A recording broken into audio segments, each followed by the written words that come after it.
So now let's see how we can utilize the color pop effect inside of guided edit mode. So over here you can see that I have my Adobe Premiere Elements opened up in expert mode, and in order to use the color pop option, I'm going to go around under the guided effect option right here, and then under the video adjustment section you can see that color pop is an option. So I'm just going to go around and click on add media right here, and then what I'm going to do is click on files and folders, and over here I'm going to go around and choose a media right here which has some color. So let's just go around over here and select out, let's say for example this footage right here, and click on open. So I'm going to go around and bring this one onto video one track as it guides me over here, and it says go to effects over here. So once I do that, you can see that red noir is an option right here, and I need to go around and click and drag it under the clip right here, just like this. So now it says there's the hue, saturation and luminance toner right here, and under saturation you can see that I can go around and change around the different colors right here.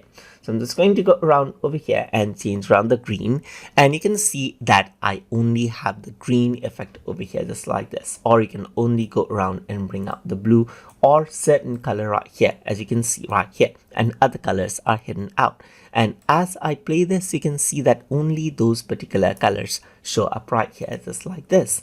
So you can also go around over here onto this, let's say right here, just like this. Click on correct, and you can see that this effect, the color pop effect, has been applied out right here, and only certain colors is there. Let me just go around over here onto effects right here, and then over here you can see that this is the effect that you have right here. So let's just go around over here. You can see that this is the effect right here, just like this. And if I were to go around over here onto effects, let me just go around onto saturation right here, so you can see that this is what you have.